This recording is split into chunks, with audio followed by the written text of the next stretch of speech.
Well, hello everybody. Today we have a really interesting show. We're getting away from the tax and immigration of our podcast, and we're going to be talking about an event that's being held up in Niagara Falls. When you're from Vancouver, it's called Up in Niagara Falls, and we have one of the organizers of the tournament to put this together many years ago. He is a goaltender that played for Buffalo for many years. And I got lots of questions around Buffalo because I was a big fan of hockey back in the day. And and our guest is also he played for Buffalo, Calgary, and Toronto. So we're going to go on about Toronto and what's wrong and what's right. But today's guest is actually Don Edwards, and he's a realtor in Florida. And like I say, he's the organizer of the tournament. And Don, welcome to the show, and we have lots of questions for you. Thank you, Gerry. It's a pleasure to be here, and I look forward to saying a few things that might disturb a few people, but also say some pleasantries that might surprise a few people. Well, when you're out here in Vancouver, we've heard them all, so I don't think you can offend us. But anyhow, the first thing is Don is I know that you played in the '70s. You were drafted in 1975. You played for Buffalo many years, and of course, when I'm looking through your bio last night, I could not stop thinking about Gerber Perot and how we ended up with Dale Talon, the spin of the wheel, and of course that great French Connection line. So tell me what you've been up to over the last, when you retired from hockey, what have you been up to um, in your life?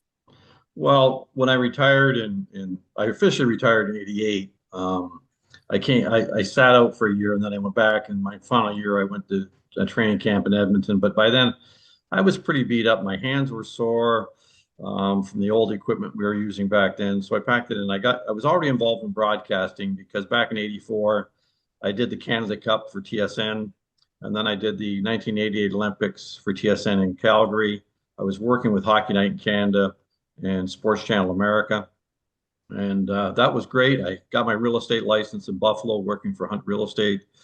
And then in 1991, I had a terrible tragedy in our family when my mother and father were murdered. And those positions and the things I was loving at the time just came to an abrupt halt. So there was a complete adjustment in our lives for the next 5 years. And so between dealing with two court cases and dealing with the federal government on the justice system and things like that, it took me sort of in a sideways angle of life that no one ever expects, in a path that no one should ever go down. But it does happen, and it happened to us. And so I was very lucky in '95 that I'd written a goaltender critiquing manual, and I was probably the first to ever do analytics of a goaltender. And so it took me about 2 years to put it together. I was lucky enough to be hired by the LA Kings as an assistant coach when Larry Robinson was the head coach there. Spent 6 years in LA and then 4 years with Carolina. The last position I had was as general manager in Saginaw with the Saginaw Spirit in the OHL. And that year I drafted Brandon Saad as my first round pick in that draft. And that year, I think we had four of our players of that draft go on to be drafted in the NHL. So I was quite pleased with that draft, looking back on it now. But in 2008, my wife and I decided we had enough, and we decided to move to Florida. I went to work as a sales and marketing director at a private club, a Jack Nicklaus signature design golf course. Did that for 8.5 years. And then in 2015, I wanted to go back into real estate. I really enjoyed real estate. So I left the golf industry and took out my real estate license. And here I am in Florida, servicing Canadians and helping them find their dream places in the South. And that's been a great treat. I really loved doing it. And with me, it's a passion. It's not about, money. I've retired 4 times, but it's not about the passion of making money, although that is a goal, of course, of anybody. It certainly drives you. But at the same time, I'd rather put smiles on people's faces and sort of under promise and over deliver. So I work very hard. With my customers, the um, testimonials I receive are really are kind. They appreciate what I try to do for them, and I go the extra mile. Well, I know you and I got connected about 4 or 5 years ago when we did come up with the Snowbird US State Tracker app, and at that time I did learn about the tragedy of your parents, and I have followed your the story as best as we can, and yeah, what a terrible experience to go through. So Well, I'm um, writing a book on it right now, Jerry, and it's taken me time because when I'm writing it, it's quite detailed and graphic about what happened. But 6 nights before they were killed, I was with my father at the Buffalo Sabre game. We enjoyed a great evening there. I mean, it was great to be see fans and friends, and as we sat there watching the game, my dad and mom gave everything they had to help me advance my career in my youth, and they gave me direction and guidance. And here 6 days later they're killed, and it made me really think about it. And it took me a long time to sort of get my thoughts together on it because it's a tough book to write.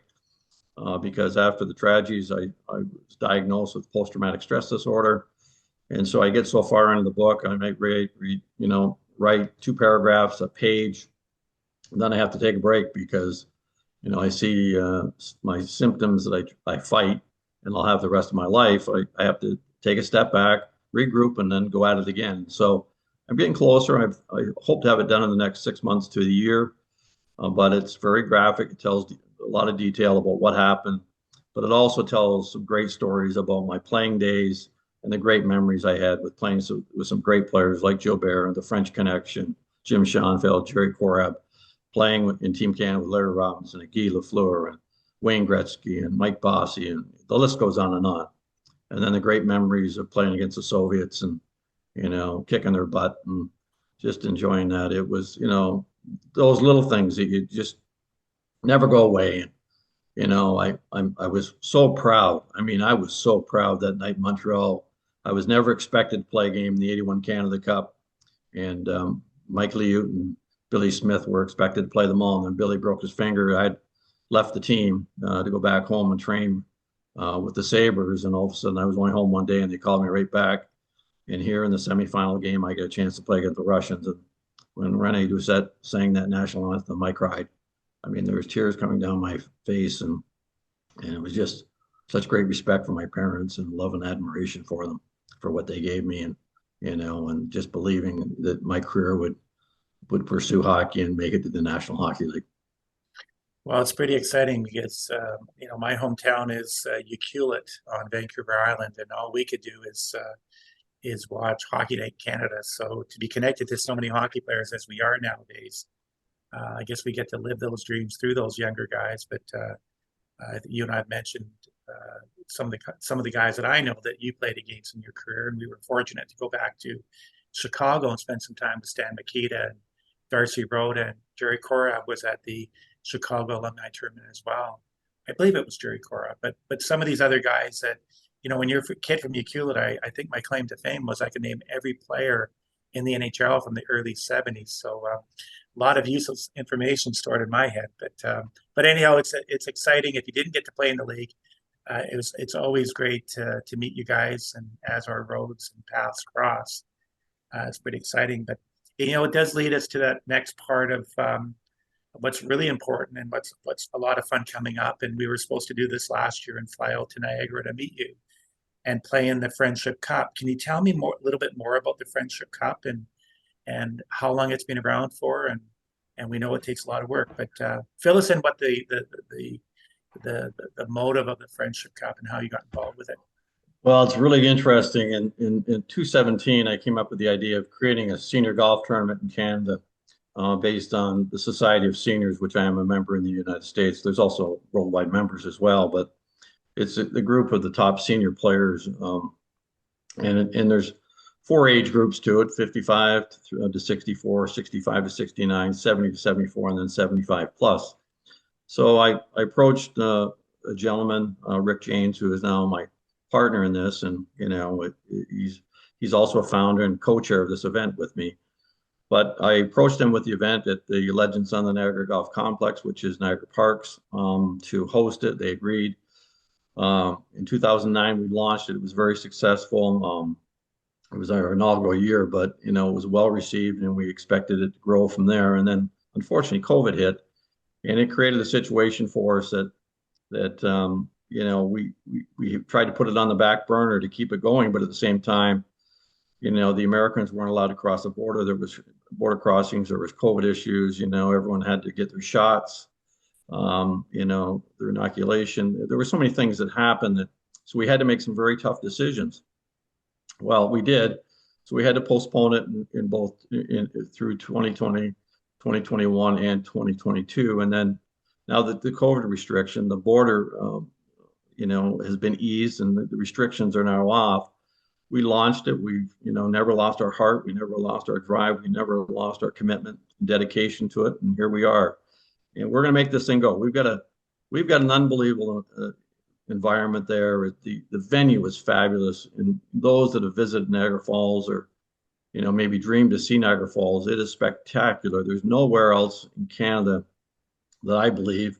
There's many wonderful places throughout Canada. Don't get me wrong. I mean, Whistler and the mountains in Vancouver, and I've been there. I've been to Vancouver Island, whatever else. But Niagara Falls, Canada is spectacular. It's every right. So we started this tournament. We called it the Friendship Cup, and it's named that for a special reason.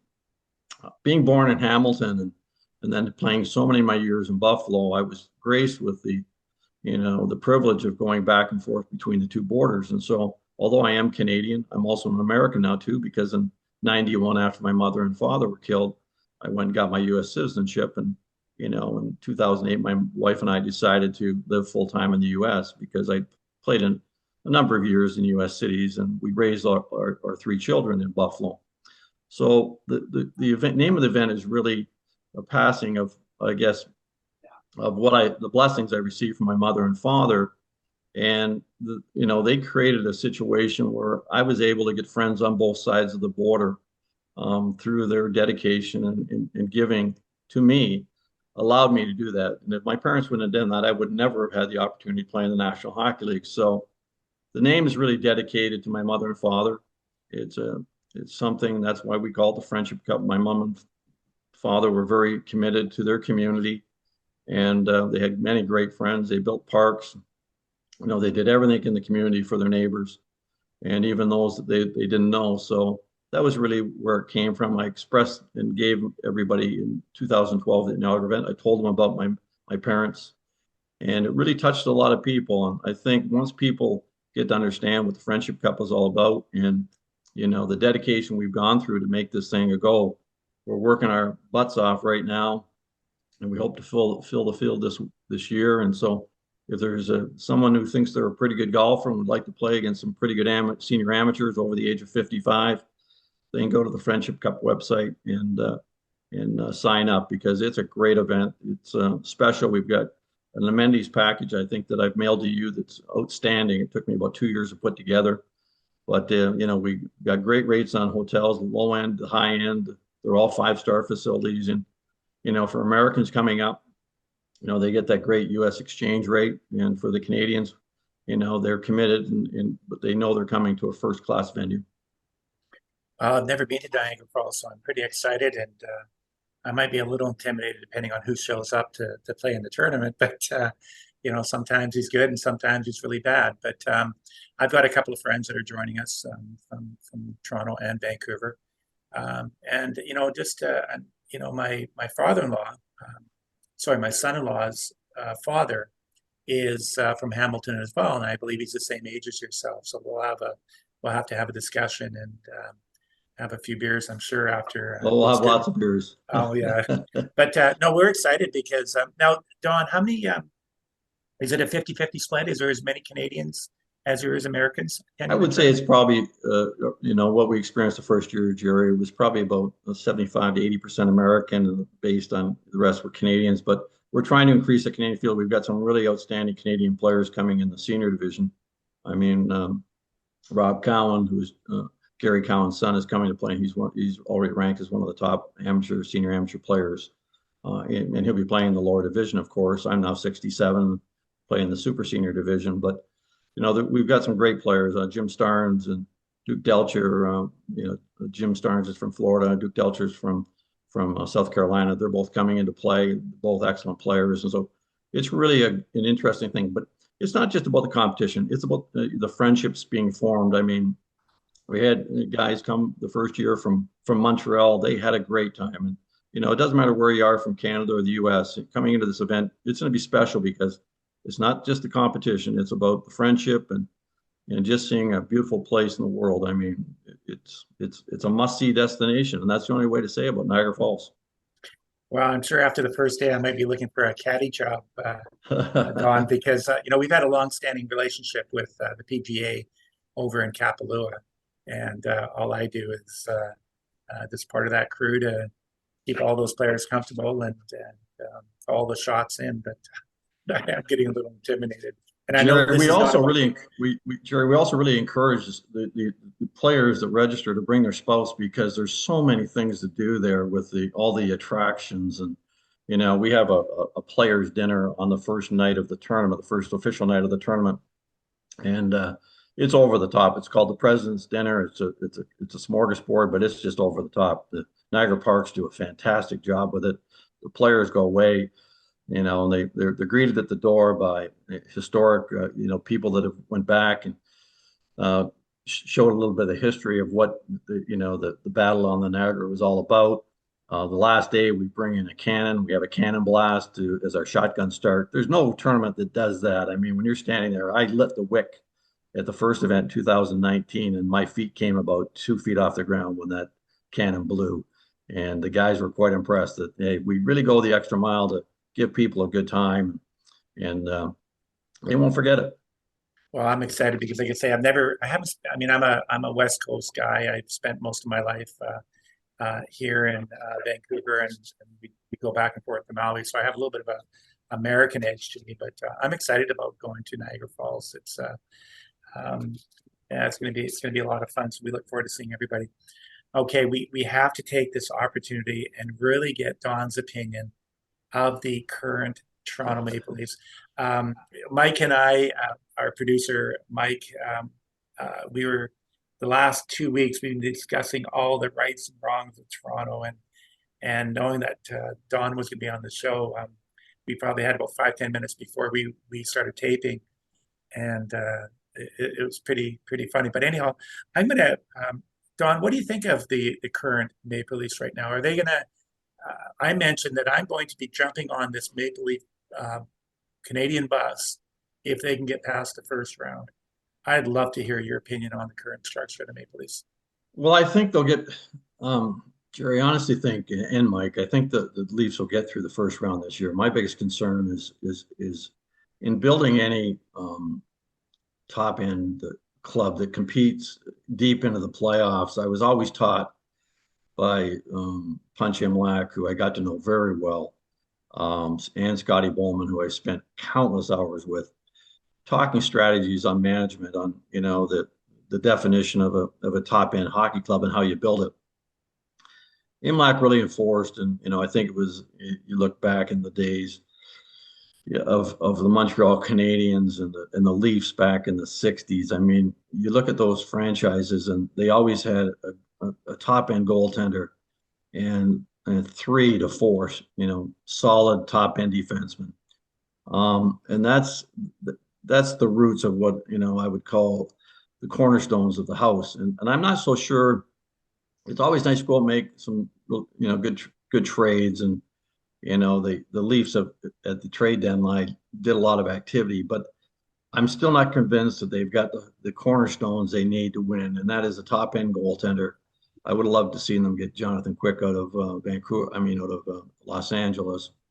He's won Stanley Cups, or another goaltender that maybe had won a Stanley Cup or two, and a pair of defensemen that you could really think that would be the added cornerstones. So I think they'll get through round one. When they start getting into round 2 and 3, all of a sudden it steps up. The competition steps up another 2 or 3 steps, and it's that much tougher. You start getting into 5, 6, 7 game series. It starts to wear you down. That's where you need the depth as well. And I'm not so sure the Leafs have got it, to be truthful with you. I think they'll finish out the season on a real strong note. But at the same time, once the playoffs get going, you're looking at 16 teams and they've all sort of beefed the benches for the playoffs. I'm still not sure that they can compete with the teams like Boston and Colorado, who are two top end teams, in my opinion. Now you look at Carolina. I mean, Carolina has done well, and I think did they beat Tampa Bay last night? I A did couple not nights see. ago. I've been on a I was on a, I've been on a Zoom call all day, and now I'm on with you. But I didn't check the scores from last night. But Rob Moore in Carolina. I worked for that organization for 4 years. I coached him, and he's a very inspiring man, and he really gets the most out of his players, and he works as hard as any of the players on the ice, off the ice, and so I know Rob's technique. And he'll have Carolina all pumped up and ready to go. I'm still waiting to see if some of the other teams I think are on the edge of making it. Teams like the Florida Panthers with Paul Maurice. Paul is a fantastic coach.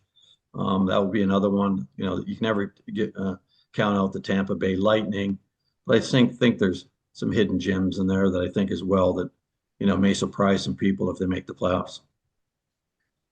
Now, over the last 20 years, was there ever a time that you were kind of shocked that Toronto didn't pull it off? I mean, there was years of Dougie Gilmore, or they had Felix Potvin, who arguably could have been that type of goaltender, you think? Or No, I don't. Nothing with Toronto really surprises me, Jerry and Mike. I think it's really a situation that I remember when Carolina played Toronto, in the semifinals of the year we went to the Stanley Cup Finals against Detroit. And I remember, I believe it was the semifinals or the quarterfinals, but we played them. But anyways, it was very interesting in the fact that, we didn't have the greatest team in the world, but Jimmy Rutherford had built a real good nucleus in our defensive core. And Arthur Zerbe and Kevin Weeks performed reasonably well for us to get through New Jersey and Montreal. And it's really as I mentioned, I keep referring back to the defensive core. It's not just playing a great defensive style. Is that the rule of thumb always is if you've got a goaltender and two very top elite defensemen on the ice, one goes off the ice, another elite defenseman comes on, and if you've got four of them, you've got a couple pairs of them, or if one of them gets a penalty, you still got two, and you can sort of rotate them in and out on a very short basis. And that's why when you get to playoffs, you start seeing defensemen playing 23 to 29 minutes a game because they're constantly on and off the ice. It doesn't surprise me. I mean, I've thought for years that the Leafs are lacking in many positions.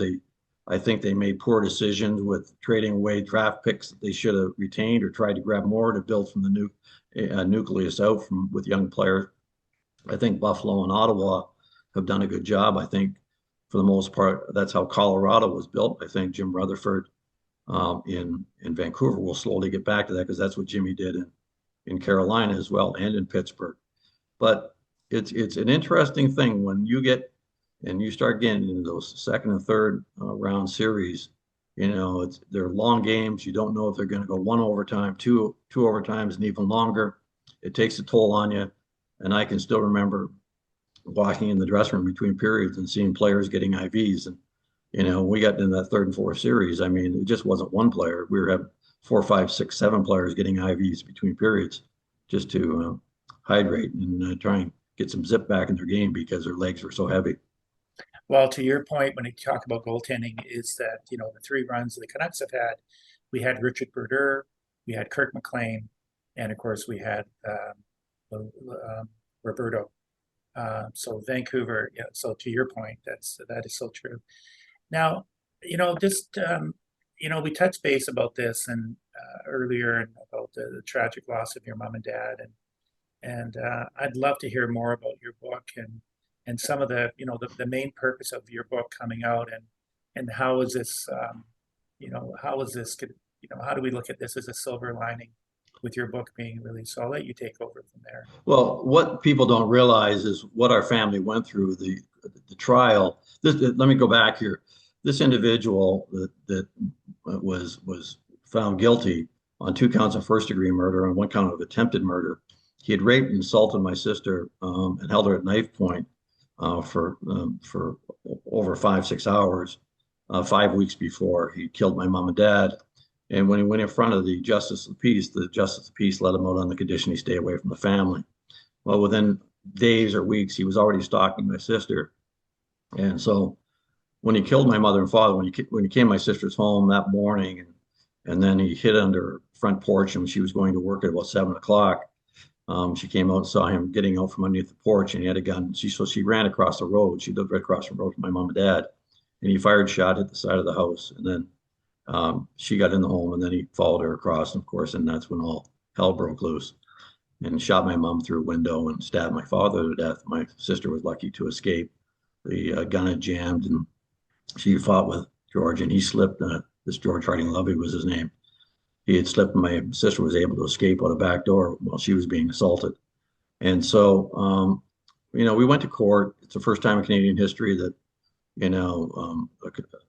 someone that has been charged with, capital murder. It was the first time he took the stand, and on when he got in front of the assistant crown attorney that was cross-examining him. He was on the stand for about half an hour. He decided to take the stand in his own defense. He'd already been through the defense's questioning, but Alexander Paparelli, who was the assistant crown attorney at the time, questioned him for about 45 minutes. We broke for lunch, and after we broke for lunch, he refused to take the stand, so he never came back to the court. It delayed the trial by 11 days. It was the first time in Canadian history that had ever happened. Judge Borkovich had to recess everyone while he got a decision from, the Supreme Court of Ontario. And of course, he had advice from Ottawa as well, from the Supreme Court of Canada. We got that settled, but then all of a sudden it brought in psychologists and you name it. They were all there starting to give their own opinion on, if he was sane to stand trial. Well, it was determined he was. He was convicted, went to Kingston, and from there he went on to Fenbrook, and which is in Gravenhurst, and from there Beaver Creek. And when he started applying for parole in 2011, we had to, we were already writing victim impact statements, and we went in front of the Parole Board of Canada, and the whole family was there, all of my sisters and brother-in-laws, and we had a couple nieces and nephews there, and some friends as well, a few friends that drove, that were there to support, and also gave, their victim impact statement. But it was interesting. When we got there, we were sitting virtually feet away from him. I mean, I could have reached out with my arms and grabbed him. I mean, that's how close he was. He was facing the parole board, and we were sitting in behind him. He was not to look at us. But anyways, we got done reading our victim impact statements, which were very emotional. And then again at lunch, he did not return. So that was the second time that he walked from a responsibility that we felt was needed. At no time in all the years of I think 7 parole hearings that we've been to now, at no time has he ever showed any compassion. The Parole Board of Canada and Corrections Canada allowed him to follow a program he thought was right for his rehabilitation and release. They swept a lot of things under the carpet that he didn't follow. The assessment is now still, the Parole Board says, in their rulings, he has to stay away from women. He is on day parole, as you know. And so we've went through a lot of things. We've, in our victim impact statement, have requested through the Parole Board of Canada that he not be allowed to go and visit certain areas, which is, around the Hamilton region and various counties that, the Haldimand, Norfolk County, where my wife was from, where I played my minor hockey, the Kitchener-Waterloo area, the Kingston area, where we have family.